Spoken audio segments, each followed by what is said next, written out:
Kalian mungkin pernah baca atau gak sengaja nemu berita di internet UMKM yang bangkrut karena ormas, lebih tepatnya pungli sih. Nah, biar lebih jelas, mari kita bahas ini dalam 5 chapter ya. Usaha mikro, kecil, dan menengah atau UMKM adalah pilar utama perekonomian Indonesia yang menyerap jutaan tenaga kerja dan mendorong pertumbuhan di berbagai daerah. Namun, UMKM menghadapi ancaman yang serius dari pungutan liar yang sering melibatkan oknum organisasi masyarakat atau ormas. Praktik ini pastinya menggerus keuntungan dan menghambat inovasi dan bahkan menghancurkan usaha kecil. Pungli menciptakan iklim usaha yang tidak kondusif, membuat pelaku UMKM hidup dalam ketakutan dan ketidakpastian, yang pada akhirnya melemahkan fondasi dan ekonomi masyarakat. Organisasi masyarakat atau ormas awalnya lahir dari semangat perjuangan dan kebersamaan. Misalnya Jamiat Khair pada 1901 berfokus pada pendidikan dan keagamaan Islam. Syarikat Islam pada 1905 sampai 1912 memperjuangkan hak pedagang pribumi dan melawan penjajahan. Serta Budi Utomo pada 1908 mempelopori kebangkitan nasional melalui pendidikan dan budaya. Dan setelah itu banyak ormas lainnya yang lahir. Jadi sebenarnya ormas ini bagus guys. Pada awalnya diakui oleh Undang-Undang Nomor 17 Tahun 2013, ormas seharusnya menjadi mitra pembangunan dan penyalur aspirasi masyarakat. Namun beberapa oknum menyalahgunakan ormas untuk kepentingan pribadi, termasuk melalui pungli. Faktor seperti lemahnya pengawasan internal, penegakan hukum yang longgar, dan tekanan ekonomi mendorong ormas untuk berubah menjadi alat pemerasan yang merusak citra mulia mereka.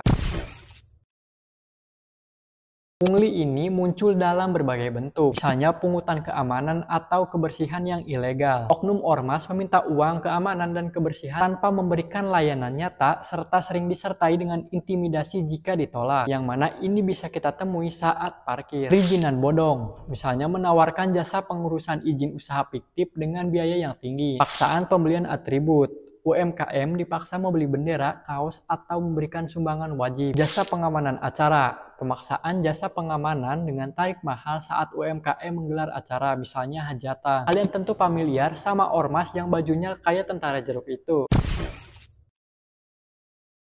Pungli tidak hanya merugikan UMKM secara individu, tapi juga memiliki dampak sistematik dan ekonomi. Biaya pungli memaksa UMKM menaikkan harga yang memicu inflasi di sekitarnya dan mengurangi daya beli masyarakat. Wilayah yang marak pungli menjadi kurang menarik bagi investor, yang menghambat pertumbuhan ekonomi makro. Kalian tentu tahu dong berita Tesla gak mau investasi di Indonesia. Gara-gara ormas ratusan triliun jadi gak masuk. Tekanan terus-menerus membuat pelaku UMKM kehilangan motivasi dalam berdagang. Banyak yang menutup usaha karena tidak mampu bertahan. Pungli memperparah ketimpangan karena UMKM kecil dengan margin tipis paling rentan. Efek domino ini melemahkan perekonomian lokal, mengurangi lapangan kerja, dan menghambat pembangunan nasional. Sebagai tulang punggung ekonomi, UMKM menyumbang besar pada PDB dan tenaga kerja. Secara sosial, kemiskinan meningkat, kriminalitas dan konflik sosial meroket, urbanisasi tak terkendali, dan inovasi lokal yang hilang. Melindungi UMKM sangat krusial untuk menjaga ketahanan ekonomi dan stabilitas sosial demi kemajuan bangsa.